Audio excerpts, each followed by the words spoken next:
Chapter 1 Alive. Emma shifted under the weight of warm covers. Yet something was wrong. This wasn't her bed. It didn't feel like her room. A surge of panic coursed through her body. Where am I? What has happened? She urged her eyes to open and failed. Why can't I focus? Groggy best described her mind. Why is it so hard to move? Or maybe achy better defined how she felt. Which was it? A confused mind or a sore body? It was too much to sort out. She couldn't concentrate. For now, she'd settle on Groggy and achy. Her fleeting reality slipped away. Slumber overtook her. Emma didn't know if it was seconds, minutes, or hours later when her eyes fluttered open for a moment and then flitted shut. Where am I? She yawned and stretched with a groan. Why does my entire body throb? I think she's finally waking up, a voice said. It sounded familiar. Mom? Emma croaked. She reached out a hand to touch the voice, but encountering nothing, her weak arm dropped helplessly to the bed. Emma sighed. Someone stroked her hand. Warm? Comforting. Safe. I'm right here, dear, her mom said. We all are. Your dad and your sister and brother. Chloe and a girl named Sarah are waiting outside. What happened? Emma moaned. Something was wrong. She forced her eyes open and squinted. The image of her mom came into focus. She sat in a chair next to the bed. You're in the high priest's residence in the temple palace. I'll explain everything later, but first we need to make sure you're all right. I'm fine. My mind's a bit foggy. I'm sore too. I don't think that's going away anytime soon. With care, Emma shifted in the oversized bed, one far larger than she'd ever slept in or even seen. A jolt of pain shot from her right calf to her left shoulder, traveling through her back. She yelped as if shocked by a surge of electricity. Ouch! As the pain ebbed, she let out a controlled breath. Where does it hurt? Her dad rose from his chair. Emma shifted her gaze to him. All over. Describe it. She moved her arm with care and gave an unconcerned wave with the back of her hand. She wasn't being disrespectful because she knew in her spirit she was okay. At least she would be. She merely needed to give it time. Her dad opened his mouth as if to protest but then closed it, saying nothing. When did you last eat, Emma? Concern coded her mom's question. With effort, Emma shifted her attention, foggy as it was, back to her mom. I ate breakfast this morning at Sarah's. You mean Thursday? Her mom sounded confused. Before school? Yes, that's what I said. This morning? Emma, her mom said gently, today is Saturday. It's afternoon. You've been sleeping for over 24 hours. I guess that's why I'm so hungry. And why I so need to pee. Emma let go of her mom's hand and with effort, eased off the blankets. Taking her time, she slid her legs to the side of the bed and willed her body upright. At least she tried to. Her head spun, and she fell back onto the bed with a grunt. She stared helplessly at the ceiling.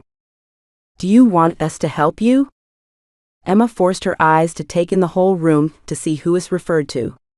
Her mom stretched out a hand. Her dad stood next to her mom.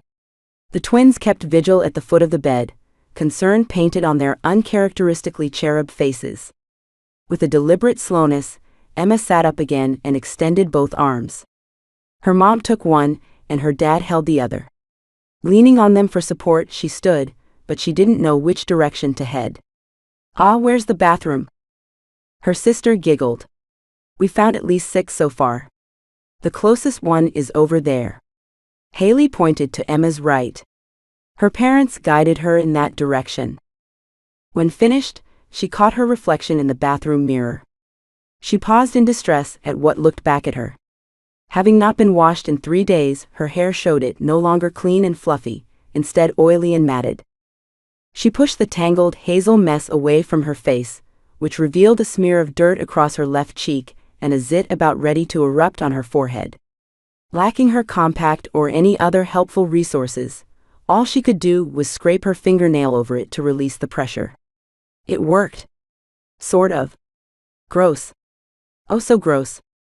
She corralled her hair and, lacking a hair clip or ponytail holder, she looped it over itself in a loose knot.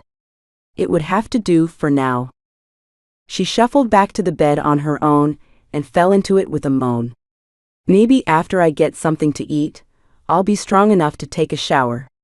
I feel gross. She ran her tongue over her teeth. Definitely gross. Her dad tipped his head toward her brother, who scurried from the room. Emma hoped he was going to round up some food. What's the last thing you remember? Dad asked. Emma's mind clawed through a jumbled heap of memories. One image emerged and became clearer. I spent the night in the temple and talked with the sovereign about giving us a new high priest. Her parents shared concerned glances.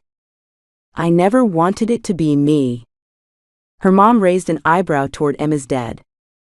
Emma clawed her mind for clarity. Some images emerged, faint at first and then clearer. In the morning, there was a confrontation outside with the SWAT team. The captain was mad and he shot at me with his machine gun. Emma gasped at the thought. But the bullets fell to the ground before they hit me. She glanced at her chest to make sure she was okay. The sovereign protected me. Emma's mind struggled to recall what happened next. I sent the captain back to the prison to release Joshua, to free all the prisoners wrongly arrested. Emma shut her eyes as she struggled to pull the next events from her mind. There were a lot of people there, and the media with their cameras and mics. I don't know if I said something to the crowd or just thought about it. The next thing I remember is waking up here. You did indeed speak to the crowd, her dad said.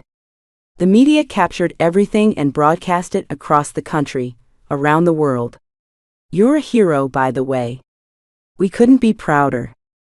The grand celebration lasted for hours, he added. More and more people kept arriving. Thousands for sure. I suspect even 10. You thanked them for coming and showing their support. Then you excused yourself to get some needed rest. You went back into the temple and collapsed just inside. That last part was a blur. Emma couldn't decide if she remembered that happening or merely wanted to. What you went through is unprecedented, her dad said. The medical community has no explanation for what your body and your mind endured throughout all that happened to you. Both the night spent in the temple, which has killed everyone else or drove them to madness, and your body repelling bullets. The sovereign protected me. This was all the explanation Emma could offer, and all that she needed. I'm sore and it's hard to focus, but I'm okay. Or at least I will be. Though you underwent an extraordinary trauma, I can confirm your body hasn't suffered as a result. Your temperature is normal, your pulse is steady, and your heart is strong. As a doctor, I prescribe rest. As your father, I'm nonetheless concerned. I'm fine. No worries. But am I?